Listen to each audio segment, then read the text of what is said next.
Well, there's still a lot of moving parts to the trip itself. We put so much time and energy and effort and attention to the conference tournament that when we failed to win that, there's certainly a level of disappointment and frustration. And I don't think that there's a magic number of days or a magic pill that gets you over that. And so what we're doing is working through that, and the best way we know how to do that is work hard and practice, and that's what we've done. Our attention has turned completely and totally to BYU. It's going to be an unbelievable challenge. It's a tough road trip, tough environment, great arena, and most importantly, a very good basketball team. As we watch them, they pose a lot of challenges for any team they play, but I think as the time gets closer, I think the guys had a really good practice yesterday. I anticipate a great practice today, and I think we're going to be ready on Wednesday. You know much about the problems you may have dealing with their altitude up there? Yeah, I'm from Lake Tahoe, and that's 6,300 feet. So it never bothered me when I was younger. Maybe it bothers me now, but it's not something we'll talk a whole lot about. And it's unless we're really smart, I don't think there's a whole lot we can do about it. And one thing we do have with our team is depth. And so if we have substitutions maybe a little bit quicker at times, we may do that. But I can speak from experience from being born and raised at 6,300 feet that I think a lot of times it's more of a people make a bigger deal out of it than it needs to be. It's overrated. It's overrated. I know you quoted in Drew's story saying you guys are still disappointed. Is that still fair to say? It is, and I don't know that we'll ever get over it. I mean, I still to this day think about my last loss as a senior in college, and it's not something I've ever gotten over. And maybe in some ways this is the tournament, this past tournament. I don't know that we will ever get over it, but that doesn't mean we have to stop playing or stop competing or stop reaching or making new goals and objectives and try and chase those as well. Obviously, they're disappointed, but do you think they're angry? I hope. I hope to a certain extent the disappointment can turn to a level of anger and a desire to try and make things better the best we possibly can. We can't go back and change what happened last week, but we are in a position we can make whatever we want to happen moving forward with this season. What kind of matchup problem is Collinsworth for you guys? That's tough. I mean, at the point, player of the year kind of guy, 6'6", can be in the post, can play on the perimeter, handle the basketball. He can do so many different things that we'll really look and evaluate what the best matchups are. How do you defend them? Do you double them? Do you play one-on-one? Do you play with size on them? Do you play with quickness on them? And so he's a guy, and it's not just UAB. Anybody that plays against him is going to have a matchup problem with him. This is going to be, I don't know if you can rank it or not, but one of the toughest, maybe the toughest challenge you've had this year from a coaching standpoint, getting these guys ready to play, knowing that this is obviously not at all what you wanted. Well, there's challenges to the situation, whether it's travel, whether it's a quick preparation for a very tough team. It's playing a team on their home court with a great arena and a great crowd, and then refocusing our energy to the NIT.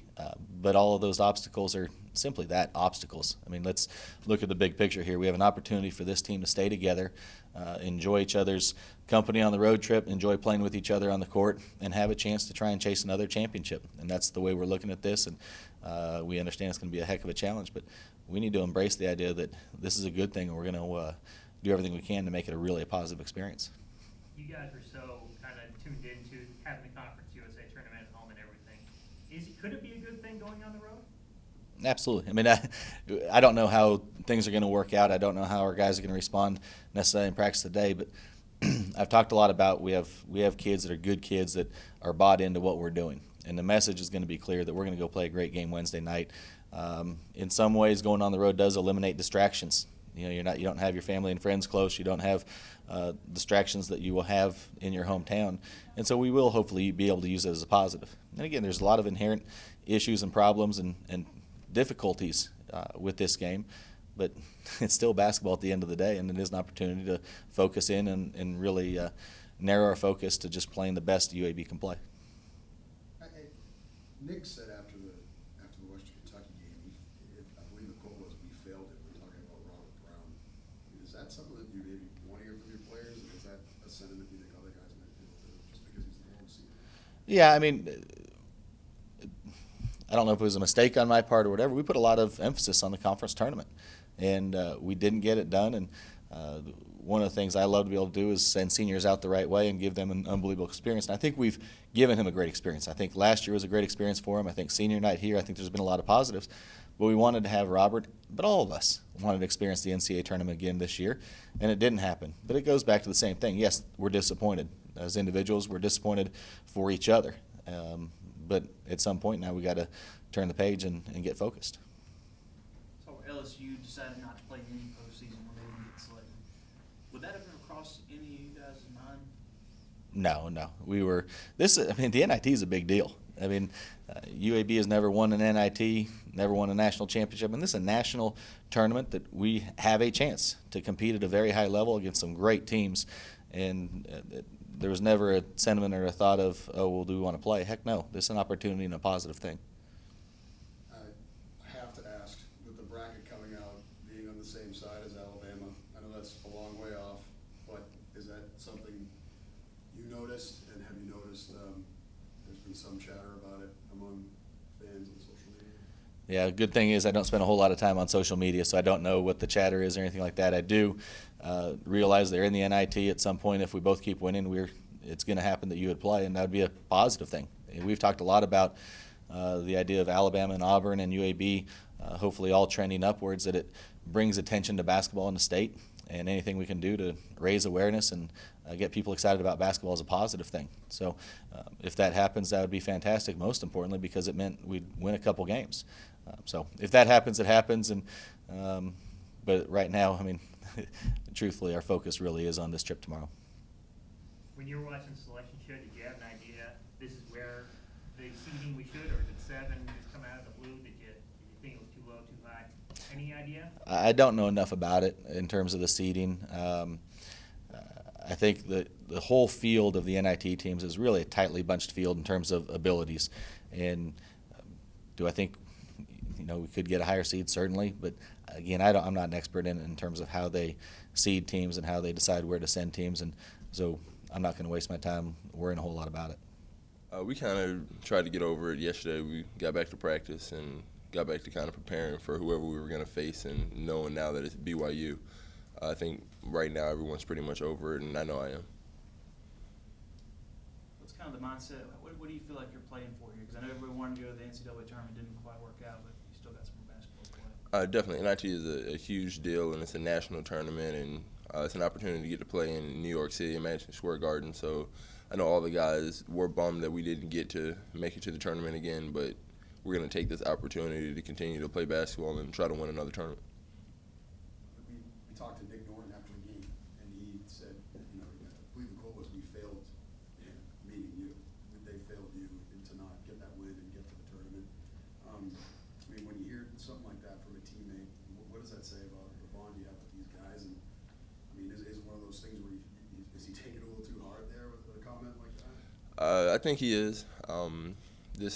They weren't playing for me, weren't playing for anything that I could do, but as far as the team, we did fail to get to where we wanted to go and reach the expectations that we had for ourselves. So not reaching our goal, I think they failed, but him saying that it does mean a lot that they care about me as a team so much, but they didn't fail me at all.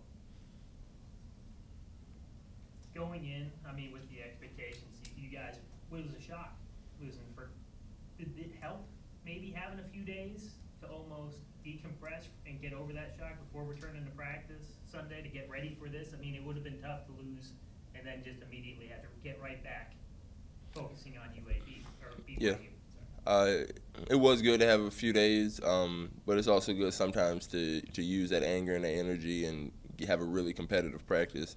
I think we still did have some of that anger left over, and yesterday in practice was very spirited, and we kind of got after it a little bit, and that hopefully will be the same attitude we have today. So we don't want to completely dismiss that, but hopefully use that as a chip on our shoulder to play better. Going on with that, are you guys a little angry about how it played out? Definitely. We didn't play our best basketball when we showed up, and right now we do feel a little disrespected having a 7 seed. We feel like we were better than that, but we're just going to use that and continue to play and play hard. How did you spend your Friday and Saturday, day after you got back? At home watching TV, watching some basketball. My family was in town, so we just kind of hung out. You looked at the rest of the bracket, and there's probably a couple schools on there that would interest you. Yeah, I've seen if we we can get this win on Wednesday, then be back in Blacksburg for the first time. I haven't been back since moving, so that'll be fun, seeing some people up there and getting to play against them. And we lost to them this year, so it'll be a chance to avenge a loss. I know it's looking way ahead. There's another team on that side of bracket too, plays down the road. Yeah. Is that at all? Yeah, we saw that, but coach really just talked about taking it one game at a time. It takes 5 to win it, 3 to get to Madison Square Garden, but if we don't get this first one, then nothing really matters.